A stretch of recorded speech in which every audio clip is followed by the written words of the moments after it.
Hi, my name is Rakesh Patibanda, and on behalf of my wonderful co-authors, I will be presenting our paper, Fuse Spectatorship, Designing Bodily Experiences Where Spectators Become Players. Picture yourself playing your favorite game or sport. Often, our engagement is so profound that we unconsciously mirror the player's actions. Every triumph feels personal. Every celebration feels like it's our own victory. It's as if the boundary between the spectator and the player blurs. Traditional spectatorship operates on a principle where spectators, although deeply engaged, experience the player's gameplay actions from a distance, vicariously living the highs and lows and the thrills and spills. We introduce the concept of fused spectatorship, where spectators aren't merely passive observers.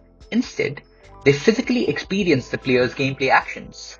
This amplifies the engagement and effectively blurs the once clear demarcations between the spectator and the player, creating a novel and immersive interactive experience.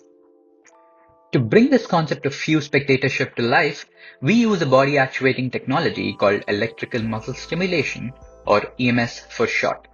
This technology can be integrated with a user's body and actuate their muscles to cause involuntary bodily movements by passing a small amount of electricity via the electrodes attached to their skin.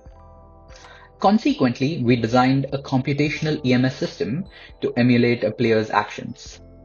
In our study, participants were equipped with two of these systems, one on each hand, to watch their hands play three games. I'll explain the game Godai in this presentation, and you can refer to our paper for the other two games. Godai bears similarities to rock, paper, scissors, where both the EMS-controlled hands simultaneously display one of five possible gestures. The objective is for one hand to triumph over the other. It's an intriguing spectacle for the user wearing the EMS system, who watches their own hands engage in a duel without any direct control over the actions.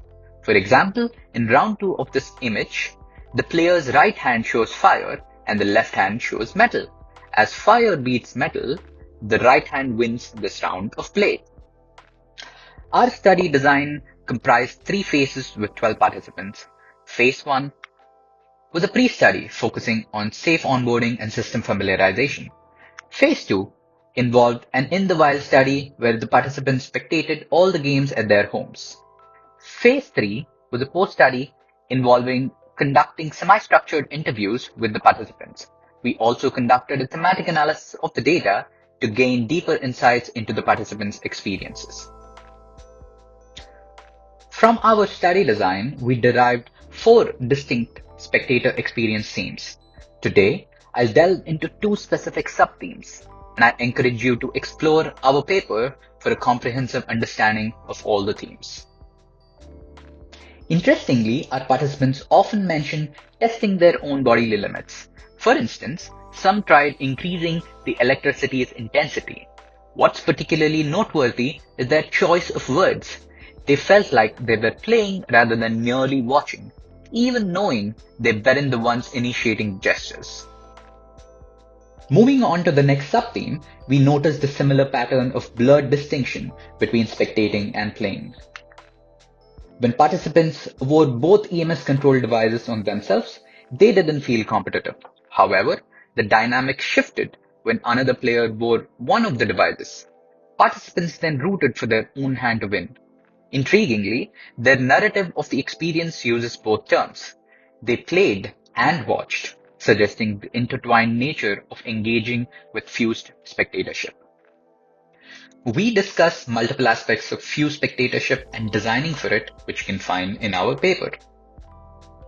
In this presentation, as shown in our themes, we will discuss an interesting finding about how our participants either described their experience of fused spectatorship as playing or could not easily distinguish if they were playing or spectating.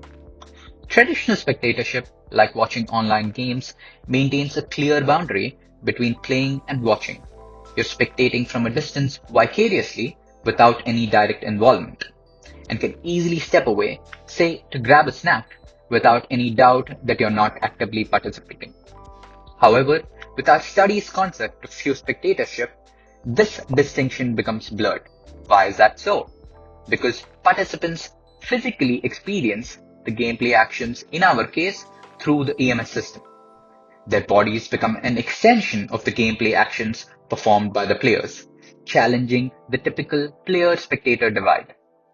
The continuous potential of the computer to assume control keeps participants constantly engaged, questioning if they are players or mere spectators. In closing, I'd invite you to read our paper for a deeper dive into these findings and other aspects of youth spectatorship. My name is Rakesh Patibanda, and I would like to thank you for your time and attention.